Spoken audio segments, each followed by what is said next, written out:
Hi there. There's been a lot of discussion the past few days about the Game of Thrones prequel House of the Dragon casting black actor Steve Toussaint to play Corlys Velaryon. And his casting was announced a few months ago, but just in the past week we started to get spy photos of him on set, and they put out the first photo of the table read with him there. Followed yesterday, May 5th, when HBO put out the first official high-res promo photos based on the past week's filming, one of which was the first high-quality promo pic of Corlys Velaryon in full costume. I guess not a lot of people pay attention to casting announcements or spy photos compared to official promo images, because in the past 24 hours, this was trending all over mainstream entertainment news sites, that it bubbled up to the point that even the casual mainstream news was going, hey, here's our first look at Rhaenyra, Alicent, Corlys. So it really brought it to wider public attention that they're making this prequel about the Dance of the Dragons. It's really moving forward. They're actually filming now. And the fact that one of these promo images was, Corlys and he's black, brought it to everyone's attention. Now, when the casting announcement was made, when it was just the book fans and the hardcore fans really following this, months ago, I did put together a quick, intentionally quick, 7-minute video explaining how this casting of a black actor doesn't really contradict the storyverse, so I don't have a problem with it. At the time, even I said, this is a rush job just to get it out because it just happened. Intentionally only 7 minutes. I will follow up with a longer and more thorough video. This is it. So this supersedes the old, shorter video. I'm closing down the comments on that one with a note going, if you have something to say, go to this longer video, because it explains it more fully. Actually, what happened is, I was originally making a video about all the spy photos, and I wanted to start off with 5 minutes explaining my thoughts in more detail on casting a black actor, which turned into a 17-minute rant. A rant which was really good and so structured, and I thought, wow, I couldn't improve on this, that I decided to split it off into its own video and add some more at the end. For two reasons. First, because I don't want to distract from just going over the spy photos. Second, because it deserves its own focus. So this is a new introduction I'm editing in. After this, there's 17 minutes of what I'm really proud of. It turned out well. I didn't script it, but I couldn't improve on this. And then a new ending I put in. And also because just as I was almost done editing the other one, the first promo image came out with a really good look of what Corlys looks like in costume. So I think this turned out pretty well, but this is my full answer to this, and I've seen other channels like Roarist, Gray Area, Tony Teflon making shorter 10-minute approaches to this, and the comment section's really criticizing them, and I'm doing this in very thorough detail, because you can't just do that as a soundbite sometimes of the people who aren't paying attention. And some people will never listen, no matter how much evidence you cite, because they're not paying attention. That when you're trying to explain, they don't have the concept of race that we do. Like if this was a show about ancient Rome, and someone keeps going, look how racist they're being to the black person. And you're trying to tell them, this is ancient Rome. This is before the transatlantic slave trade. They're not racist in the sense that you think of that. They're equally racist, really xenophobic, to Germanic tribes or anything. It's not our concept of race. Then they just stare blankly at you and go, they sure are racist. They're not listening. So if a 10-minute or a 7-minute video like I did couldn't get that through, I'm hoping a more thorough hour-long thing can address this thoroughly. There's still going to be people in the comment sections who just aren't listening. But we are more determined and more patient than they are, and will gradually wear that down. That we got the first promo pics, there's some knee-jerk stuff, but this isn't from actual websites or YouTube channels. This is from people with short attention spans who aren't listening when you explain this doesn't really contradict anything in that drastic of a way, or that their concept of race isn't like ours. So, to start with, we got a bunch of spy photos this past week from Cornwall, England, where they're filming at St. Michael's Mount, this tidal island which appears to be their set for Driftmark Island, the seat of House Velaryon. And we wondered how they depict Corlys and his extended family, his children, based on that they cast a black actor. And what we saw in the spy photos were Corlys and several black women wearing platinum blonde wigs, Valyrian silver white hair.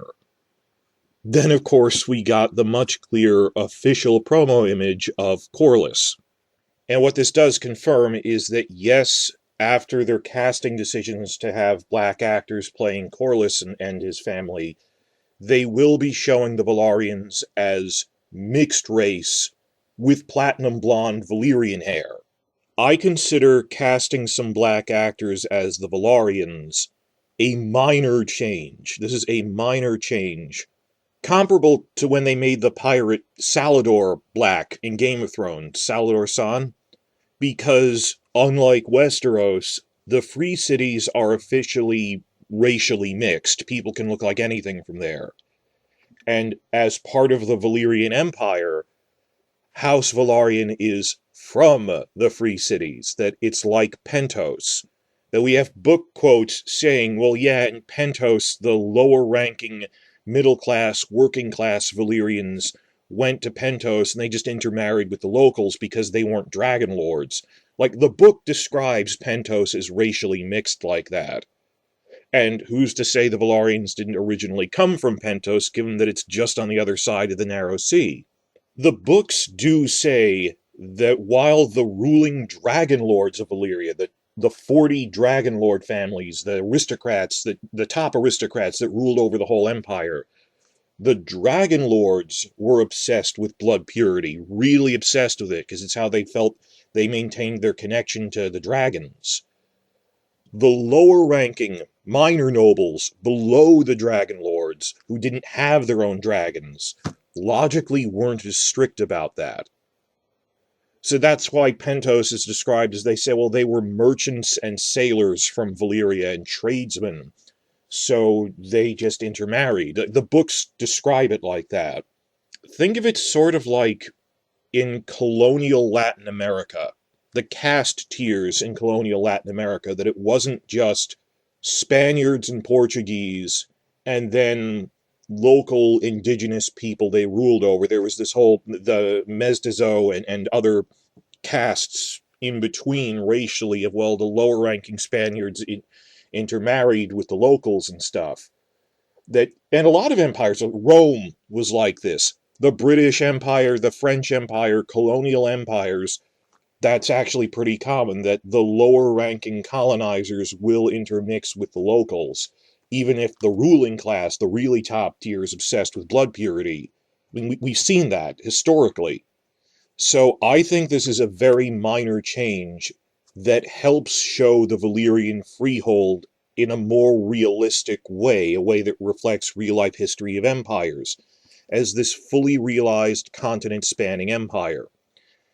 My first video I made on this, I intentionally made it very short. I was scripting it out very strictly to reach that 7-minute mark, because I realized people wouldn't watch this if it was longer than 7 minutes. And I realized in my first video I said, we're not even sure if this is a change. It is a change. It is a very minor change. That what I pointed out before was the books do not give a physical description for Corlys Velaryon at all. They don't say who his mother was, and they don't even say who his father's mother was. By implication, yes, it is heavily implied, based on his children's appearance, that Corlys was white. This is a change. It's just a really minor one to me. But my point being, they barely even described his physical appearance, therefore it's trivial. It's not like they really stressed what he looks like. And it's plausible that he could be half black through his mother. Because, again, I would be revolting against this if this was something they did as a contrived explanation for the Hightowers or the Starks, people who are isolated in the rural parts of Westeros. The Velaryons are sea traders. They are heavily involved in international trade. The thriving port culture across all of the Narrow Sea. People like Davos Seaworth and Salador San, it kind of made sense that you encounter different people. That the pirates and sell sails that don't really have any particular allegiance, or merchants going from one port to the next.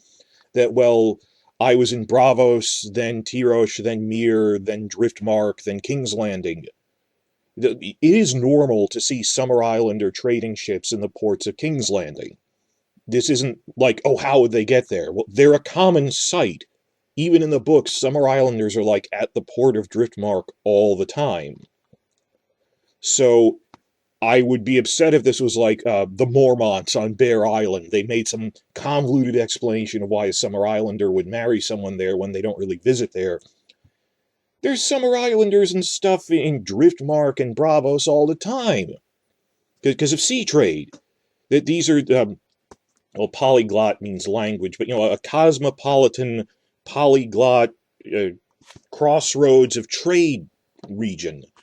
So, and that didn't seem very unusual to me. And on top of that, the Velaryons are from the old Valyrian Empire. They're from the Free Cities. At this point in time, in House of the Dragon, it's only 200 years after the Doom of Valyria. So, factoring in that there's a lot of sea trade back and forth across the Narrow Sea, they're still part of that same culture zone that's racially mixed. So the point I was making was, there's basically three things: strict adherence to the books, changes that break the rules of the storyverse, and minor changes that fit within the rules of the storyverse. And this is the last one, like making Salador San black. Well, he's from the Free Cities.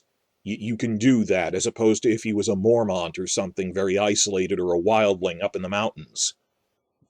And pretty much that's the reaction I've seen from most book fans, because book fans, people who will sit down to read a book, are actually pretty attentive to facts. When you can point out with citations, they describe Pentos as like this. Well, they're actually from the Free Cities, and most importantly, I thought the Valyrians were strict about blood purity.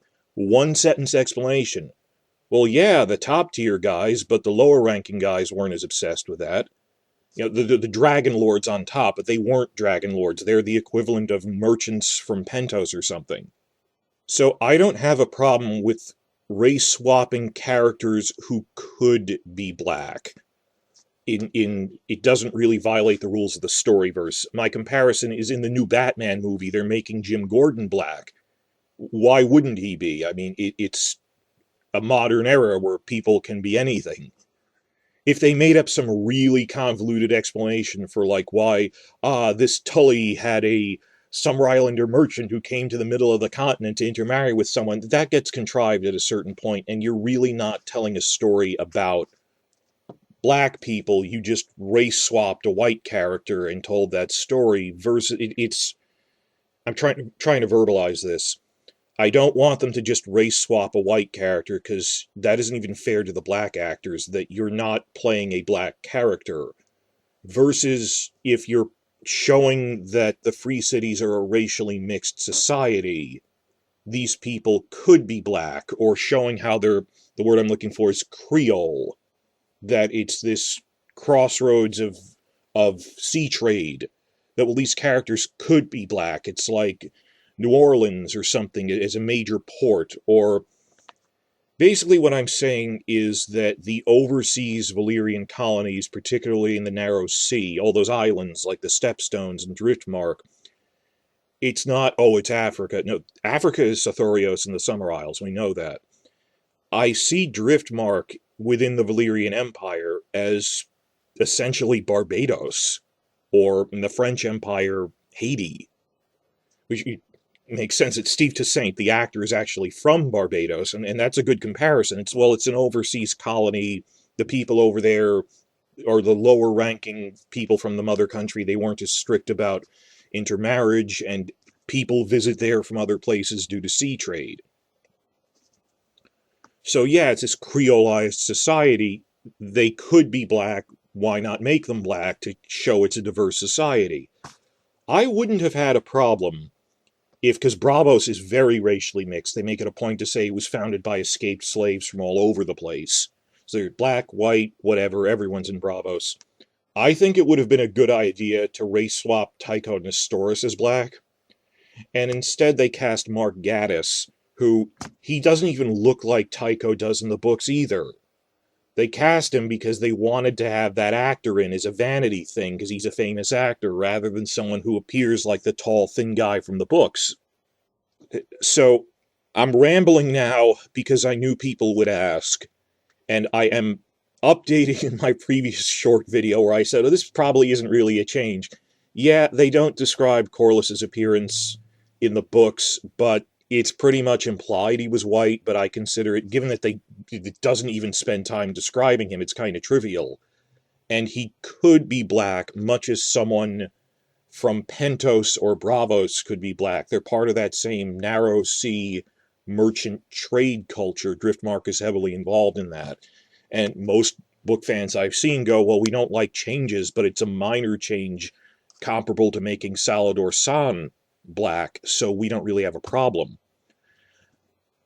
The one thing I thought would be confusing is if they cast a black person without any extra makeup or anything, so just with black hair. That, well, how would we know they're Valyrian? Because you took out the damn purple eyes for the Valyrians. They have these distinctive racial features from all the inbreeding. They have purple eyes and silver white hair, platinum blonde hair. I don't know about the purple eyes, unfortunately, but this is what I would have done, and I'm relieved that instead of just, hey, I look like Salador, by the way, I have a Valyrian ancestor, they're trying to show them as racially mixed, that when we see Corlys here, and some of the other members of his household, they cast black actors, but they have typical Valyrian hair. They have the silver white hair to show that they're mixed race. They have Valyrian descent. And this is a creolized society like that.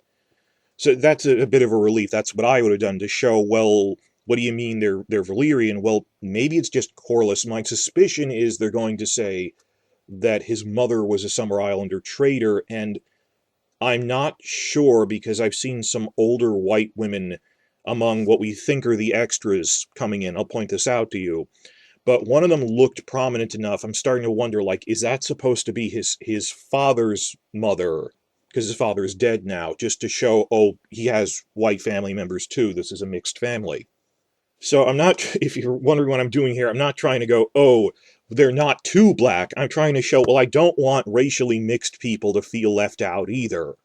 You know, that there's also racially mixed people exist, and we don't need to sort them into one category or the other, and exclude people.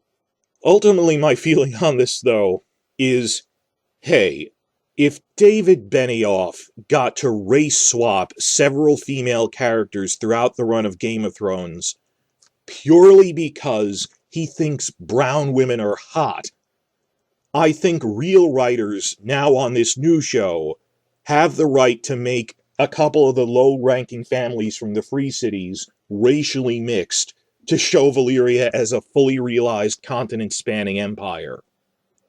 It's a question of motivations. I have a whole video on this titled, David Benioff Thinks Brown Women Are Hot, going over in detail, it's an hour long, behind-the-scenes quotes from the past decade on how and why they race-swapped some of the other characters, such as Shay, some of the other background prostitutes, and quotes from Benioff's own books and the casting stuff that Benioff has a sexual fetish for racially ambiguous-looking women.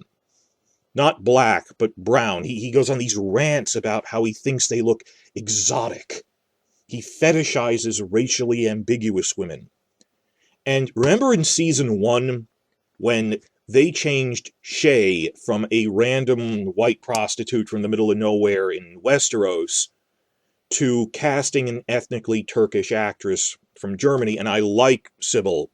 She was a good actress, but they just went, oh, she's from the Free Cities. We don't even have to pick which one. And later they said, well, you have to pick one, make it Larath or something. And he did stuff like that throughout the run of the show, and no one questioned it. There wasn't really that much complaint. And at the time, we went, oh, maybe he's trying to make it more diverse. What few black women he actually put in the show were usually ethnically ambiguous women who he has a sexual fetish for that. And it's really obvious because it's in all of his books. And he got to run rampant like that for a decade. This frat boy handling race like that in a major series. And now when real writers with mature and respectful intention are trying to go, hey, maybe some of the sea trader families should be racially mixed because they encounter people from other continents more often. This is the hill you've chosen to die on. Not Benioff's sexual fetishes and how he treated Dorne. What the hell he did to Dorne. That if you weren't here for the 4 years between when season 5 aired and season 8 aired and suddenly, oh, the show is bad now. If in 2015 you weren't complaining about how racist Dorne was, and for 4 years you were, hooray, hooray, season 8's going to be amazing. If you weren't complaining about Dorne, you have no right to complain about the Velaryons now. That it's not about respectful diversity to you, it's you just don't want a black character in this. Like, hey, for Batman, let's vary this up by making Jim Gordon black or something. Or the head of the Daily Planet in the Snyderverse, played by Lawrence Fishburne. I'm sorry, I'm angry. You just don't want black characters in this, even if they thought of a plausible way that fits within the storyverse. And let me reiterate, if they made up some really stupid thing going, oh yeah, we'll make up some contrived reason to make one of the Hightowers black, or one of the Mormonts, which this isn't respectful, you're not even depicting a black character, you just race-swapped a white one, this isn't a black story you're telling. I would be revolting against that from both perspectives. It's not fair to the black characters, to the black actors, it's not really doing justice to the character because it doesn't fit the storyverse. But if you thought of, well, the trade culture, where it's international and people move around a lot, that's something that fits the storyverse. And I defend that as well. That's a plausible change. It doesn't break any rules, because, us nerdy, literate book fans and stuff, we're all about finding things that fit within the rules. And if you're going to reduce this to a soundbite, I don't know, but I felt they came up with it looks like they're coming up with a pretty good explanation for this. I mean, House of the Dragon, for the first time, this franchise has a black writer, Charmaine Degraté. She's New Orleans Creole, but they got multiple female writers. I don't have a problem with this, and it looks like they're handling it well. Okay, I'm editing in a new ending section here. As I said at the beginning, this started out as a rant at the beginning of the spy photos report I was making, but it turned out to be 17 minutes long, so I split it off into its own video, both for length, and because I thought it turned out really good, that I listened to it and realized I can't really improve on this with another scripted video. I pretty much said everything I wanted to say, and pretty clearly. But based off the preceding part, plus all the people coming online searching about this, in the past day since the official promo photos came out, the official promo photo of Corlys, there was this big spike in internet searches for Corlys Velaryon. I'm one of the admins over on the Game of Thrones wiki, and coming in from Google searches, there was a huge spike in Corlys Velaryon. He's black in the books or something. What is his race? They cast a black man for this. So there was so much searching for that, we was getting so many hits, that I took the time to write up a detailed notes section on his article, a subsection of the in the books notes part, where I summarized all the points about, well, here's book citations explaining that their views on race are different. Here's things pointing out things about what the Valyrian Empire was like, how they viewed race, how it's actually relatively intermixed, how this probably is a change, but a minor one that fits within their storyverse. And I'm pretty proud of it. It turned out pretty well, that it's very structured and succinct by my standards with book citations, so I like how that turned out. I'm linking that in the description box below. Please check that out if you're interested, particularly if you're a reporter like from a YouTube channel of your own or something, who want to look at the cited explanations laid out more clearly than my audio-based ramblings here. But in that separate write-up I did in the past day, there's 3 more points that I didn't make in the original 17-minute rant I did that I want to cover. 3 interrelated points that I now want to go over. First, and I really want to stress this is probably more important than anything, medieval people didn't have the same concept of quote-unquote race that we do. Racism as a structured thing against black people or something, or even against any race. The concept that there's different races based on appearance. They didn't have that. There are entire medieval history, college-level courses, and academic books written about this subject, proving they didn't really have the concept of race that we do with a capital R.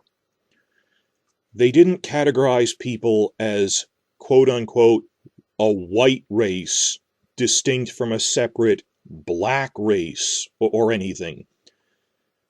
That entire concept is basically propaganda that was invented in the early modern era, in the 1600s, to retroactively try to justify the transatlantic African slave trade. That how can we enslave these people? Many of them are even the same religion as we are, or they're civilized people from their own kingdoms and stuff. Why are we enslaving them? Well, they look different from us, and so forth. And you can see this when you follow the medieval literature, when you read through it, particularly travel literature. Before the 1600s or 1500s, Europeans barely remark on the physical appearance of different ethnicities. Like, if you sit down and read the travel logs of Marco Polo, is probably the most famous one, he barely remarks on the physical appearance of other people. There's entire academic books about this that cross-reference that isn't an isolated incident. They barely remark on how other people look physically. But then after the transatlantic slave trade started around the 1600s, it's as if a switch was flipped, and suddenly there's all of this remarking on how black people have different features than we do that simply wasn't there ever before that for hundreds of years, even to like the Roman era. And it's been pretty conclusively shown that, yeah, the whole idea of, well, we're white and they're black, that was not a thing in the Middle Ages. That started with the transatlantic slave trade. That when you look at medieval literature talking about, oh, we're meeting people from other regions, they hardly ever talk about their physical appearance to the point that it was irrelevant and trivial to them. And vice versa, when you look at stuff from China or the Middle East or African sources, people just didn't remark on how other people looked. And you have to really think about this, how different the mentality of ancient people was. Before television. Before newspapers. The different mentalities and mental constructs of people who were born, lived, and died in the same village or town. And even sea merchants who met other people all the time, that there wasn't some sort of nationalism wasn't a concept back then. That there was no unified white race. They didn't think of it as black and white. It was your local ethnic group versus everyone else. It was very tribal. Yes, it was xenophobic, but there's a distinction between xenophobia and white versus black racism. It's my tribe versus everyone else because you didn't travel that much. And if you never encountered other people who were half a world away, why would you hate them based on their physical appearance? You never met them. So it was in-group versus out-group, but your in-group was your local ethnic clan. I mean, English people didn't think of themselves as the same, quote, race as French people or Scottish people, in opposition to black people. Oh, we're the white race of English, French, and Scots versus the black people. The English and French hated each other. The English and Scots hated each other. And the Scots were fighting other Scots. It was very tribal and localized. They didn't have the concept of race that we do. The concept of race, which is a loaded specific term, such as the concept of race such as they had, wasn't based on physical appearance so much as on complex culture zones. A complex overlap of language, religion, clothing, customs, and behaviors.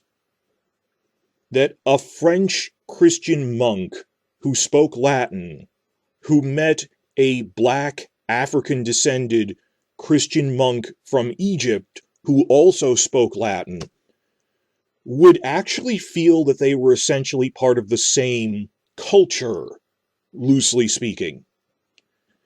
But then again, even medieval knights from Western Europe, they hated the Greek-speaking Byzantine Empire.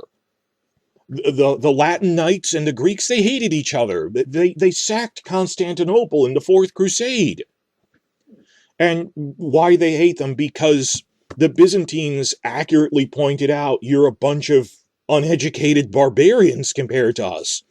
And the Western knights hated the Greeks for, you're a bunch of stuck-up intellectuals who look down on us as uncultured barbarians, and you're so tricksy and crafty, you intellectuals looking down on us with all of your culture and refinement and bathing.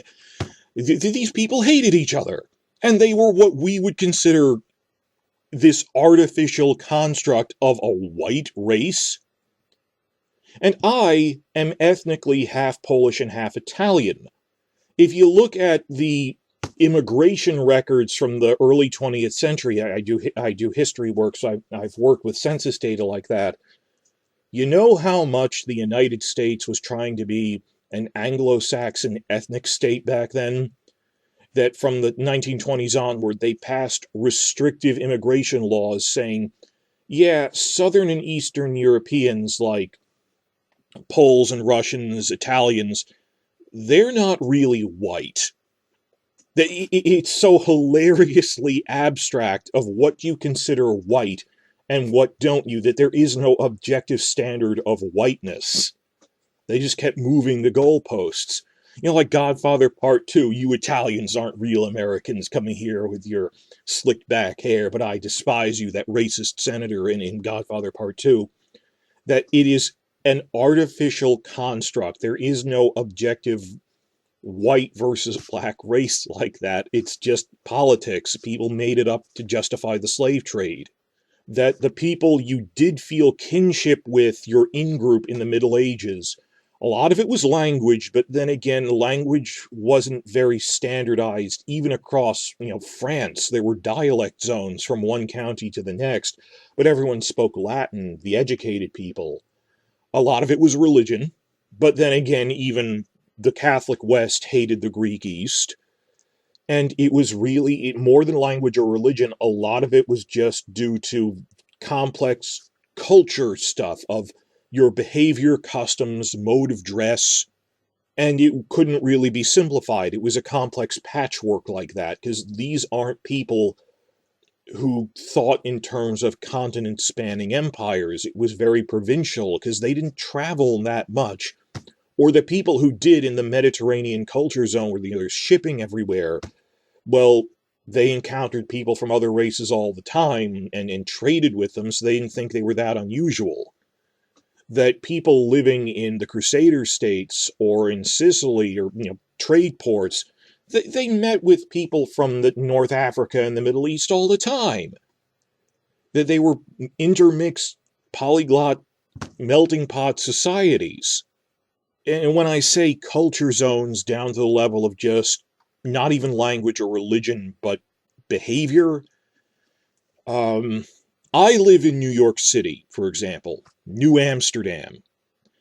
If I went to Amsterdam in Holland, the Dutch are technically, quote-unquote, white, like I am, this artificial category. But the Dutch don't speak the same language I do. And, well, when you go to Amsterdam, it's the little things. It's a lot of little things they're different from me. Did you know that in Amsterdam, they put mayonnaise on French fries instead of ketchup? Mayonnaise. And they don't use imperial measurements like pounds and ounces. They use the goddamn metric system. So, in many ways, I have more in common. My concept of normal has more in common with a black African-descended New Yorker who speaks English, who puts ketchup on his French fries. I have more in common with a black New Yorker from my region than I do with a white Dutch person from Amsterdam. And here's another weird thing. I was born and raised in the New York City area. I didn't know this until I was an adult. That in the United States, when it comes to fast food hamburgers, McDonald's, Burger King, all of them, most states put mustard on their fast food hamburgers. I didn't know that because New York State does not. We're one of the few states that doesn't put mustard on everything. And to my sense of normal, mustard on hamburgers is madness. And you know the caffeinated breakfast drink coffee? Did you know that in California they pronounce it cafe? Cafe? What are you trying to prove? Cafe. So if I saw a white Californian at a fast food restaurant ordering cafe and extra mustard on his hamburger, I'd look at him like he was a Martian or something. I have more in common with black New Yorkers who drink coffee and put ketchup on their French fries and on their hamburgers, as God intended.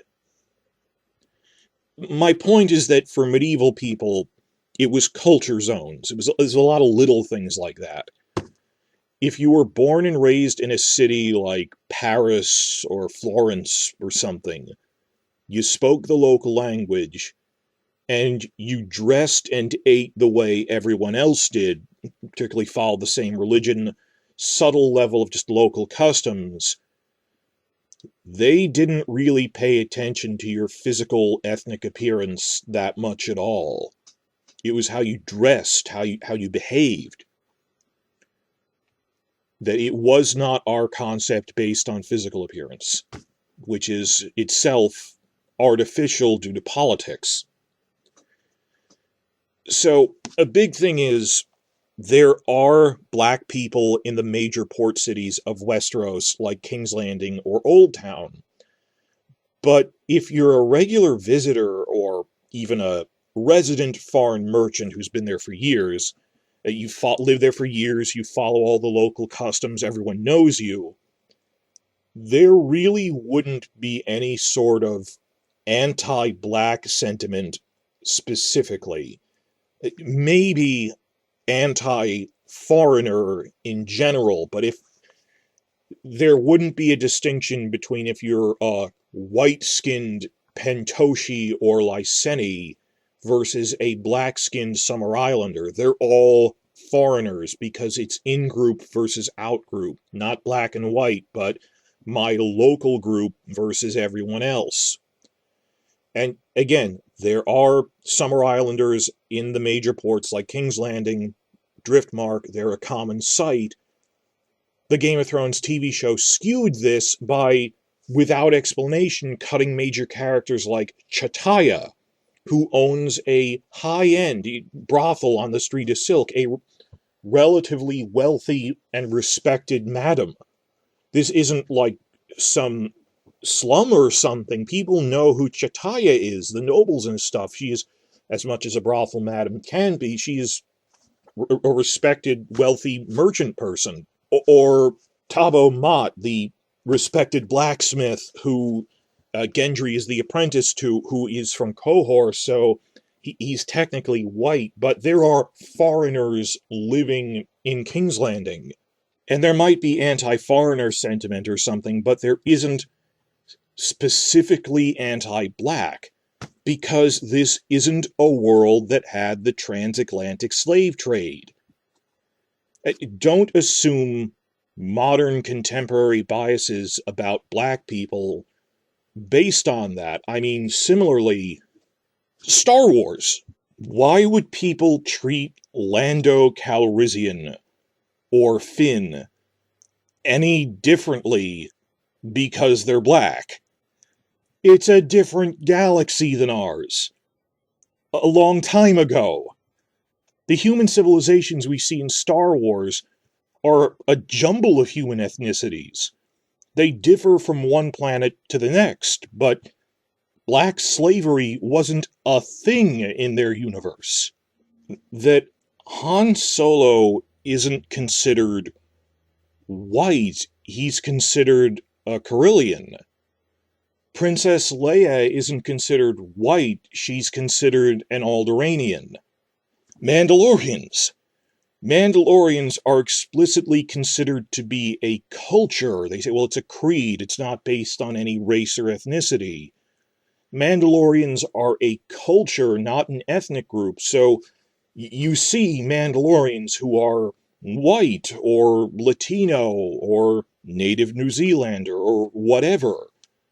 So if you're watching a Star Wars show, you wouldn't assume, oh, they're talking down to Lando because the police have to be mean to the black guy.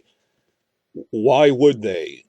Galaxy different from ours, long time ago. They don't have the slave trade. Why would they be talking like that? That doesn't make sense.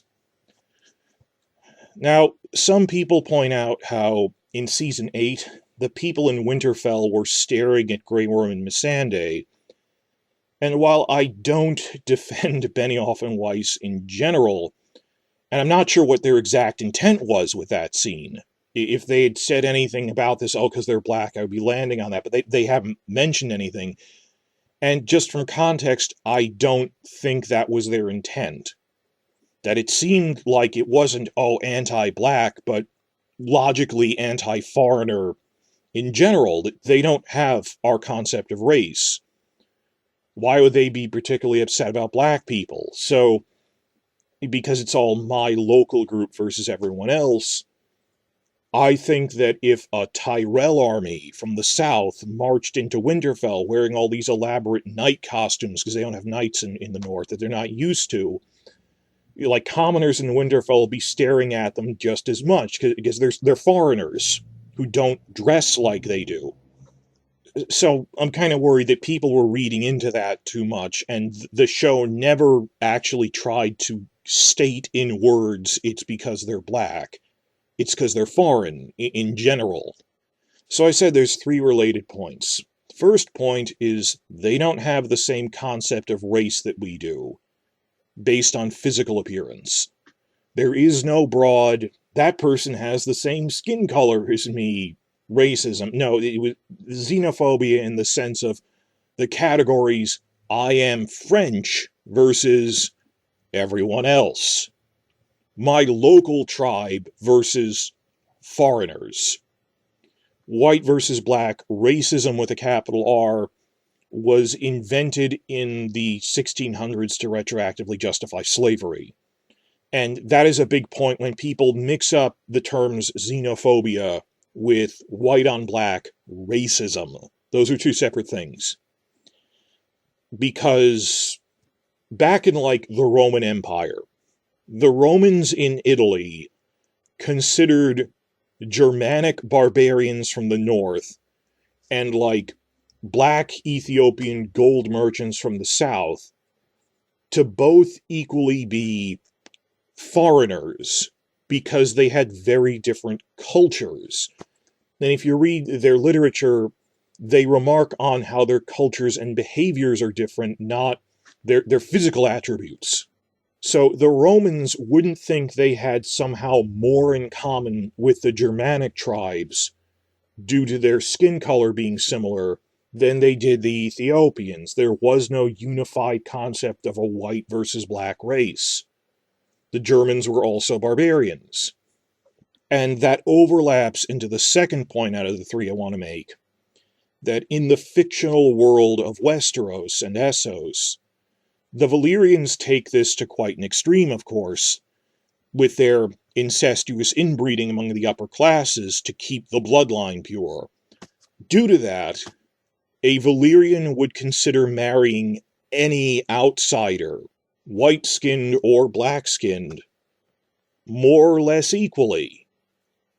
Why would a Valyrian think of his daughter marrying a black Summer Islander any differently than if she married a white Andal from Westeros?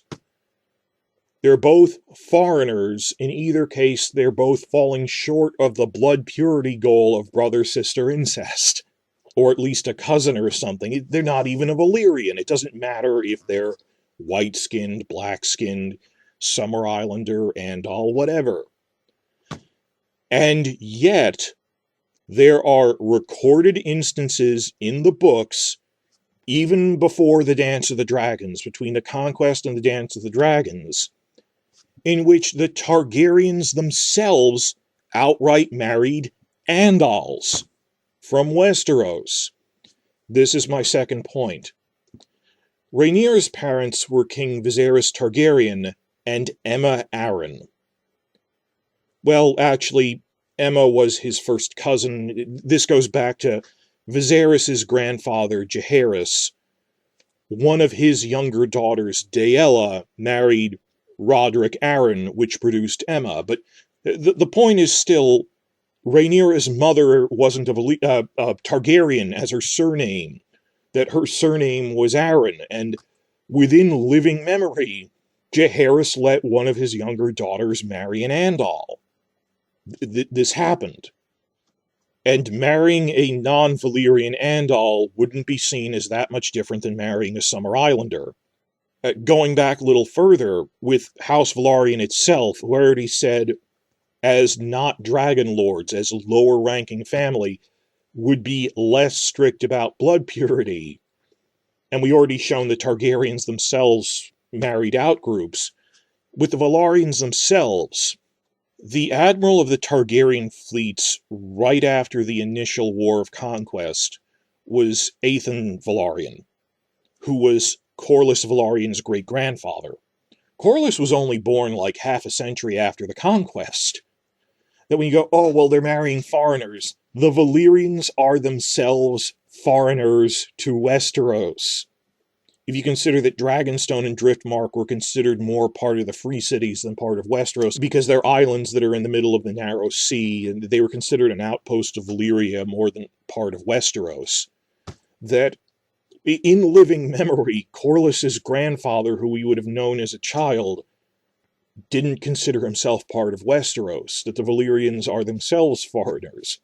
And the Valyrians used to rule over a multiracial, multicultural, continent-spanning empire, like the Romans did, which was this cultural melting pot. But Admiral of Targaryen fleets, right after the War of Conquest, was Aethan Velaryon, Corlys's great-grandfather. Aethan had 2 children of note. His son, Daemon Velaryon, was Corlys's grandfather, right? While Aethan's daughter, Daemon's sister, was Alyssa Velaryon, who married Aegon the Conqueror's son. Alyssa Velaryon was King Jaehaerys' mother. And yet, Aethan Velaryon's wife was Alara Massey, an Andal woman from the Stormlands. So now we have cited cases of the Targaryens and immediate Valyrian ancestors, like within 3 generations, marrying non-Valyrians, marrying Andals. Alyssa Velaryon was the mother of King Jaehaerys and his sister wife, Good Queen Alysanne. And as we learn in Fire and Blood, even Queen Alysanne Targaryen, Viserys' grandmother, Rhaenyra's great-grandmother, did not have classic Valyrian features. That Fire and Blood gave these details we never had before, that because of her Andal grandmother, that her mother was Alyssa Velaryon and Alyssa's mother was Alara Massey, an Andal woman, through her grandmother, Queen Alysanne didn't have silver white hair and purple eyes. She had honey blonde hair and blue eyes. She didn't look Valyrian. They were already intermixing. And what about Corlys Velaryon's own wife, Rhaenys Targaryen? They haven't put out promo pics of her again, I'm not sure why. She's played by Eve Best, but Rhaenys is the daughter of King Jaehaerys' older son. Viserys is the son of his younger son, so they're first cousins. Rhaenys is the daughter of Jaehaerys' older son and a woman from House Baratheon. And as a result, Rhaenys has black hair, because, as you know, the seed is strong. Black hair and purple eyes, though I think they're dropping purple eyes even from House of the Dragon. But even in the currently living generation, when the story starts, you can point to Targaryens and Velaryons who aren't 100% Valyrian from inbreeding, who don't even look Valyrian.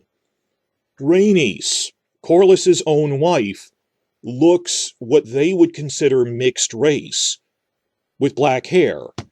And King Viserys' own grandmother, Alysanne, didn't look Valyrian. Even they weren't 100% strict about this. So this minor change that, oh, well, maybe his mother was a Summer Islander, doesn't really break the rules of the storyverse. That his own grandfather, Daemon Velaryon, was half Andal. Why not half Summer Islander? Their concept of race is different than ours. A Valyrian, particularly with their obsession with incest, they wouldn't really view marrying any outgroup differently, Summer Islander or Andal.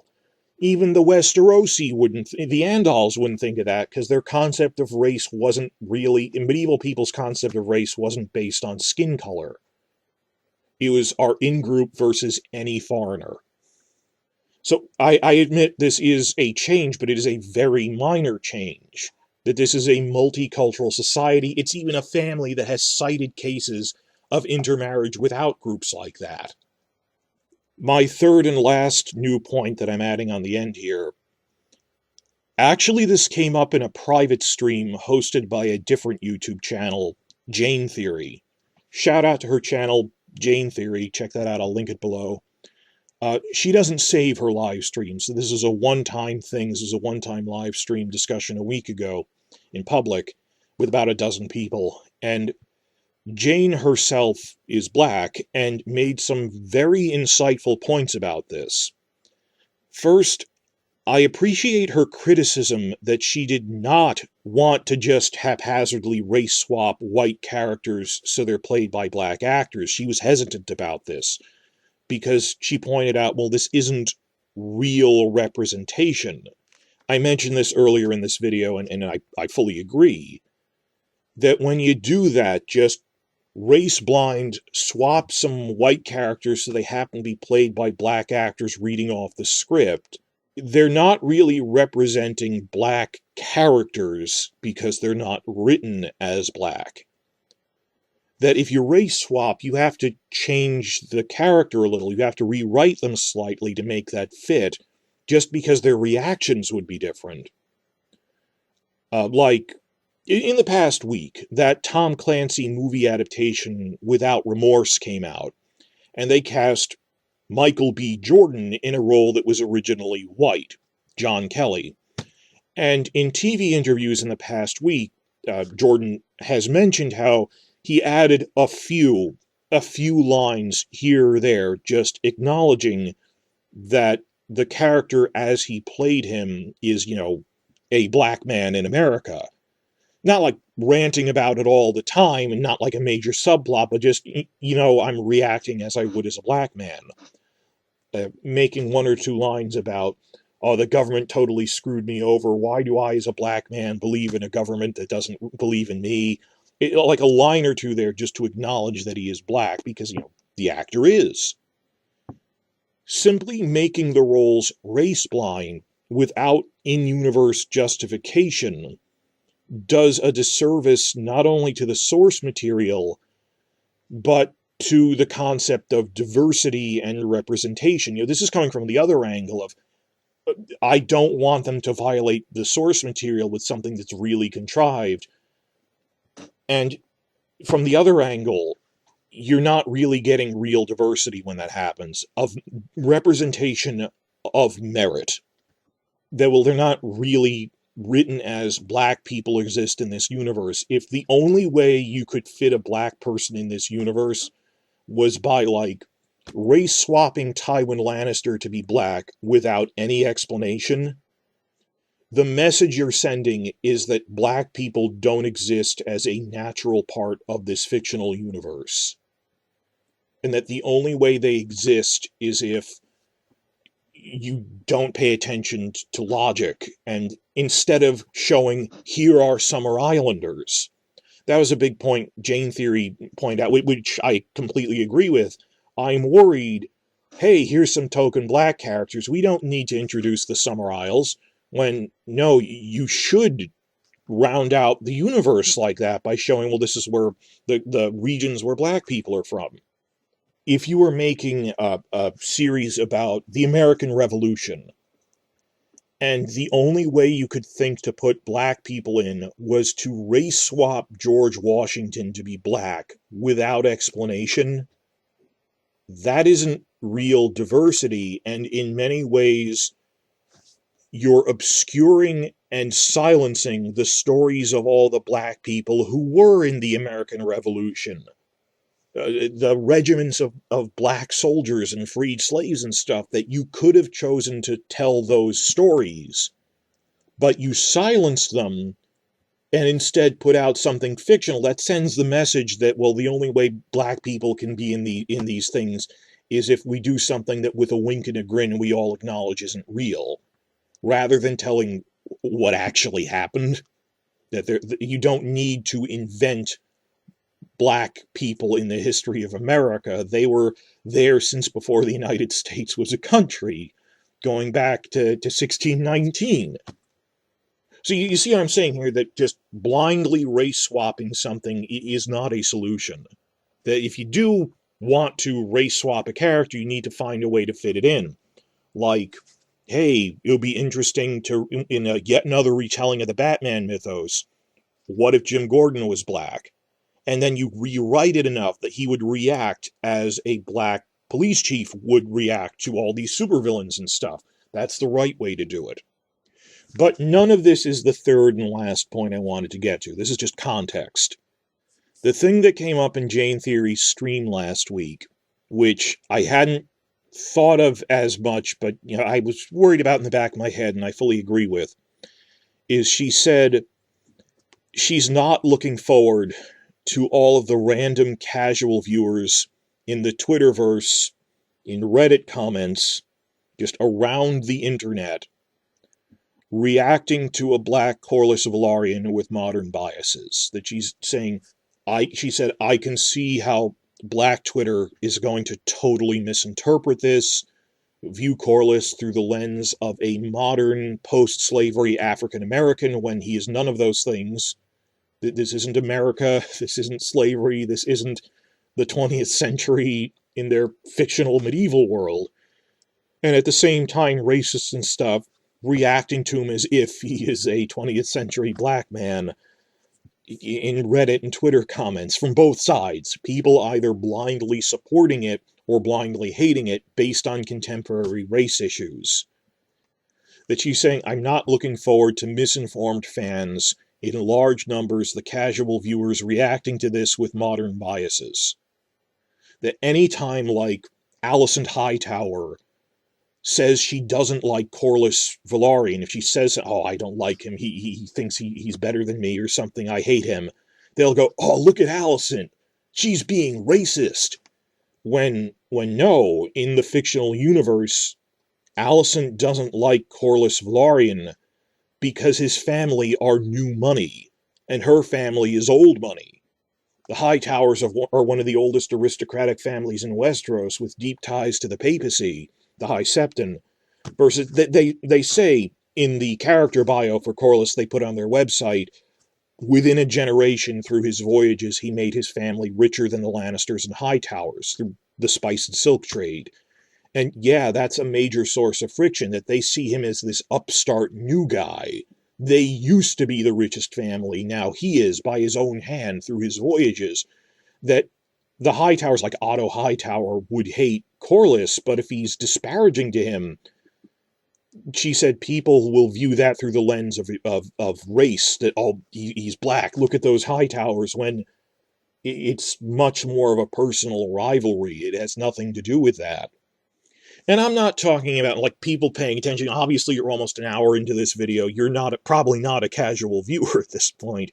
But I'm talking the scum of the earth, casual viewers who I hold in contempt, who are the people who still refer to Emilia Clarke's character as Khaleesi in Season 8. And not just as a nickname, but because they genuinely don't know her name is Daenerys. People who in Season 8 refer to Peter Dinklage's character as that dwarf guy, and if you said Tyrion, they'd go, who? I mean, the utterly casual, watching for tits and dragons types, who do not keep, and it's not books versus TV fans. I've said this many times before, it's attentive fans versus casual fans. I have seen many YouTube channels, Twitter threads, by people who didn't read the books but paid attention, like channels by other black people who they said, I didn't read the books, but they were paying attention and recognized, well, this is a medieval world, they don't really think like we do. So, and of course, these same channels were freaking out when, like, Season 8 made no goddamn sense. And other things, just, why is this happening? This is incoherent. So it's not books versus TV series, but I'm talking the scum you scrape off of your boot. People who, oh man, that dwarf guy sure is funny. You mean Tyrion Lannister? Tyrion who? I can't stand those people. But you know who I'm talking about. But thankfully, anyone that casual of a viewer isn't attentive enough to write an essay or a news article or run their own YouTube videos as structured analysis videos. So the great unwashed masses of the hoi polloi and the mob. Nonetheless, we're looking at a lot of the randos on Twitter and Reddit with their one-sentence reactions and stuff of, oh, she said, I'm not looking forward to the casual viewers misinterpreting that. And I understand that and we're starting to see that in the past few days, just people really yelling in the comment sections on other channels like Rawrist, Gray Area, Tony Teflon, who made videos about, 10-minute ones about, well, old Corlys is black now, and I don't really have a problem with this. Really yelling, and they're not thinking. And they're just repeating the same soundbite over and over again. And even when we can point to cited cases of, well, this doesn't really change things that much, their concept of race is different from ours, They just keep repeating the same thing. Oh, well, he's black. Oh, well, look at the High Towers being racist. And not just the racists, that's a problem. She said, the black Twitter people who will latch onto this for the wrong reasons and view everything that happens to Corlys in the lens of modern 21st century black people and issues, when it's not the same at all. He's a nobleman. They don't think in terms of physical appearance. That is a big and weighty concern, that people will misinterpret this. But what I told her was, well, by that logic, we're already knee-deep in misunderstandings from the casual viewers. We're already having to explain to everyone, no, Sansa didn't do anything in the narrative through her own political agency that somehow made her powerful.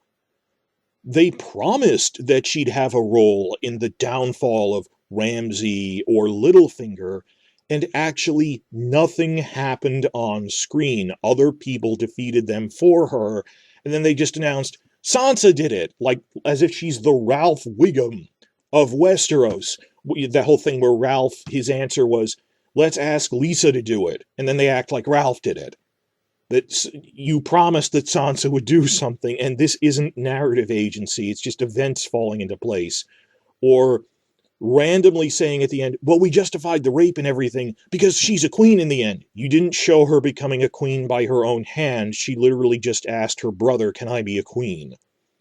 But that stuff, or pointing out to people the White Hunt in Season 7 made no sense. Dragons can't fly across half a continent in a few hours.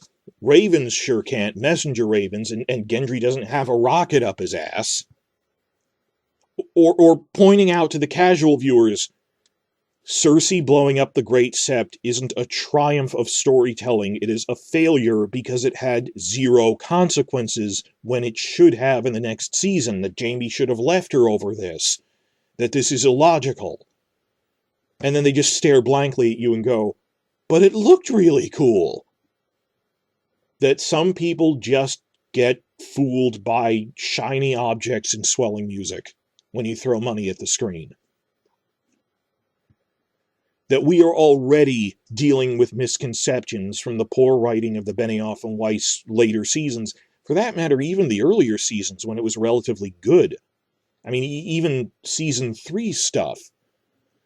When they had Season 3 black characters like Grey Worm and Missandei, and I really like Grey Worm and Missandei as expanded on in a TV show, but they're not really in our modern world. They're in a medieval fantasy world with very different concepts of race. You can't talk about Missandei in the exact same terms you would a 20th century African-American woman.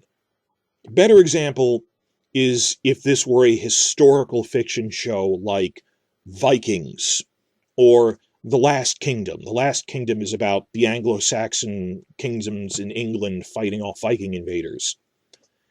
If a black character showed up on The Last Kingdom, a casual viewer might go, oh, here they are being racist to them.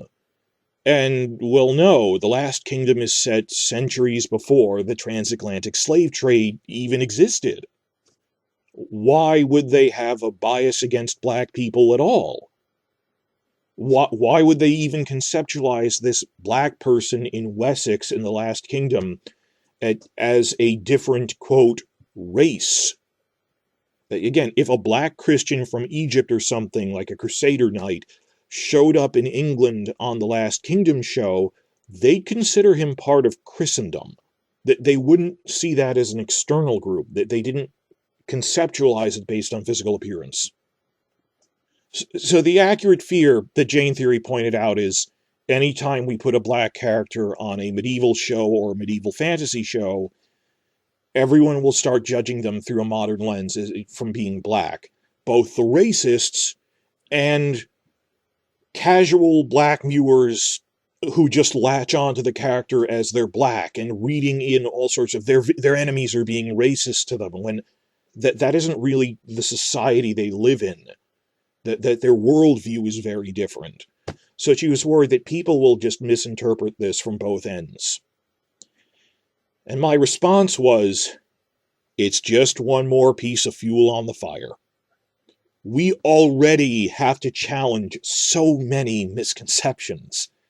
And really, what's the alternative? And I told her this respectfully, I'm not yelling at her, just with gallows humor, we're already knee-deep in misconceptions. And really, what's the alternative? Are we really going to say, for like an ancient Rome show or a medieval England show, well, we can't put black characters in this because even if we write them to accurately reflect that this society doesn't other them or have biases stemming from the Atlantic slave trade, which didn't even exist yet, no matter how well we write them, we can't include black people in this pre-modern period drama because the audiences will inevitably misinterpret them through their modern biases. Is that really what we're saying? That we somehow can't have black characters in a pre-modern drama series because modern audiences will always misinterpret them through the lens of modern social biases?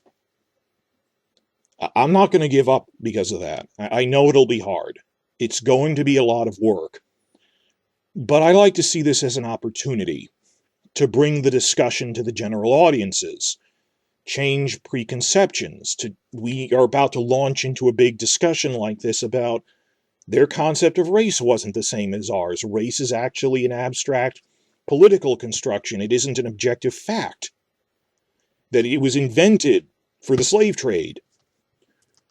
And hey, if you went back to 2010 and said to people, well, there's this medieval fantasy show coming up, it's really good, and there's this subculture in it called the Targaryens.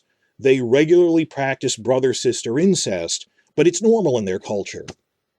Casual viewers would have thought this was absurd. If you think about what it was like a decade ago, a couple of years before Game of Thrones came out, explaining, well, the Valyrians, they're like Ptolemaic Egypt. They regularly practice incest to keep the bloodline pure, but they're not really inherently bad guys. They're not coded as the evil Disney villains for that. That's just how their culture works. Casual viewers would have thought that was insane.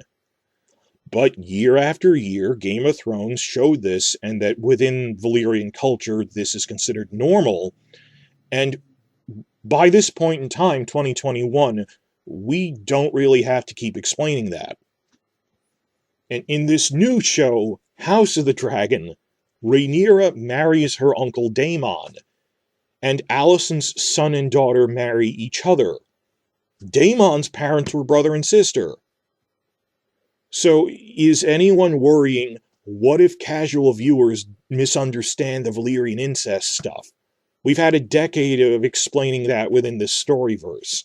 They reached a point where most viewers get this concept as a social norm in their world. And that's just fictional incest stuff.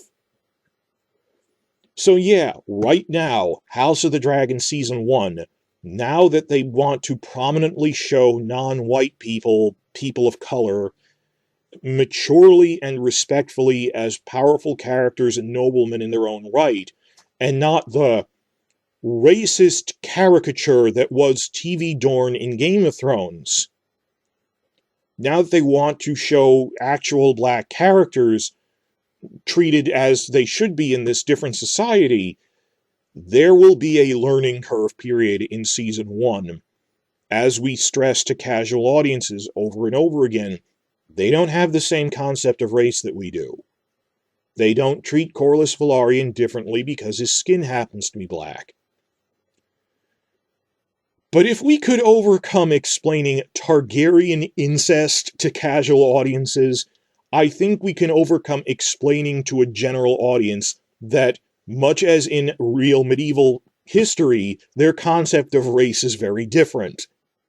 Yes, we're used to the stupidity of the Benioff and Weiss years, but I see this as a chance to start over. If we do this the right way, the smart way, Why can't we have nice things again? Why do we have to settle for less? Because we're afraid that other people won't be on our level to understand it. Why do we have to settle for less instead of they'll have to catch up with us? So in conclusion, check out the wiki write-up I did at the link below. It is a change. It is a minor change, and one that fits the storyverse. I don't have a problem with this. Most book fans don't have a problem with this that I've seen, because they go, oh yeah, the Free Cities are like that. They're actually racially mixed. So there's going to be some yelling about this through the first year or so of House of the Dragon, but if we got over the incest stuff, we're going to get over this.